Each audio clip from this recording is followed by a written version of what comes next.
बोलिए बाबा।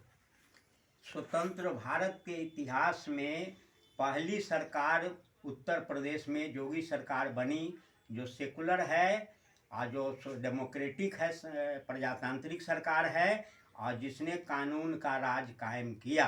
इसलिए मैं योगी सरकार को अपना समर्थन देता हूं, ताकि इस सरकार के तरह का सरकार देश के कोने कोने में बनाना है, जो जाति और मजहब और धर्म से ऊपर उठकर केवल हिंदुस्तान के लोगों को दुख दूर करने के लिए, कानून का राज कायम करने के लिए, न्याय और इंसाफ देने के लिए आवे, जो जाति और मजहब पर आधारित नहीं हो। इसलिए मैं अपना देशभक्त मोर्चा का समर्थन उनको तहे दिल से देता हूं, शुभकामना मनाता हूं कि इनकी सरकार बने, और इसी सरकार को सिंबल के तरह सारे देश में बने, जहां जातिवाद, मजहबवाद, धर्म के आर पर लोग शासन न करे, कानून का राज हो, सारे हिंदुस्तान के लोग मिल के रहे।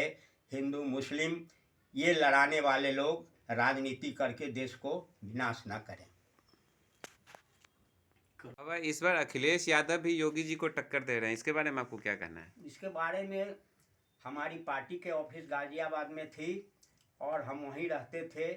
मैंने इनको प्रचार के दौरान, अखिलेश जी 2012 में प्रचार करते थे, तो उनके प्रचार के दौरान जनता के बीच ये आवाज़ देते थे कि मैं सरकार बनेगी तो मुख्यमंत्री नेताजी ही बनेंगे, यानी उनके पिता मुलायम सिंह यादव ही मुख्यमंत्री बनेंगे। ये जनता के बीच प्रचार के दौरान, अपने भाषण के दौरान बोलते थे। लेकिन जब सरकार आई, बहुमत में इनको मिली, तो सरकार के मुख्यमंत्री ये बने और अध्यक्ष पद से भी मुलायम जी को हटा दिया, अपने पिता को, जिसके प्रतिरोध में शिवपाल यादव, मुलायम सिंह वगैरह को नया पार्टी बनाना पड़ा।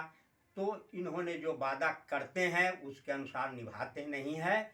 वो अपने पिता के साथ विश्वास नहीं, जनता के जीत सके जो बोले से, इसलिए आम जनता को उनसे कोई भविष्य नहीं है। केवल वहाँ एम वाई समीकरण, हिंदू यादव मुसलमान के समीकरण करने के बाद सरकार पर शासन करने पर एक परिवार का था, और उसके बाद परिवार से छीन के स्वयं बन गए। इससे जातिवाद फैलेगा, एक परिवारवाद बढ़ेगा, व्यक्तिवाद बढ़ेगा, उनसे कोई भविष्य की संभावना नहीं है। इसलिए मैं योगी सरकार को इस सिंबल को लेकर पूरे देश में इस चुनाव के बाद योगी सरकार के कार्यक्रम को लेकर देश में हम प्रचार करेंगे, और ऐसे ही सरकार देश के कोने कोने में बनाने के लिए लोगों को जगाएंगे। अरविंद केजरीवाल जी की भी नज़र अब यूपी पे आ गई है, उसके बारे में क्या कहेंगे आप? केजरीवाल जी अन्ना साहब के आंदोलन के दौरान उपजे हुए भ्रष्टाचार के विरोध में उपजे, पार्टी बनाए और देश के राजनीति को एक नया दिशा देने के आए थे कि हम राजनीति को नया दिशा और दशा देने वाले हैं।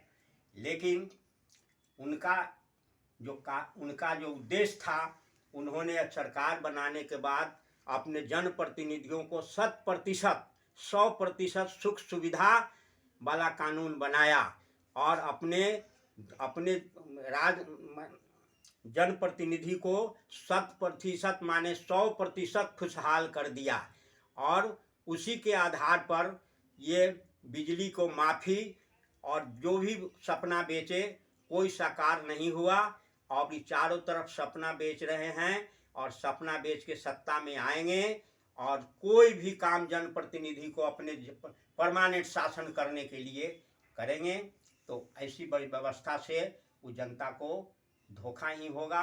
वो कोई दशा दिशा नहीं दे रहे हैं, बल्कि अपने ताकत को बढ़ा रहे हैं। जनप्रतिनिधि को 100% सुविधा देगा तो जनता सुखी कहाँ से होगा।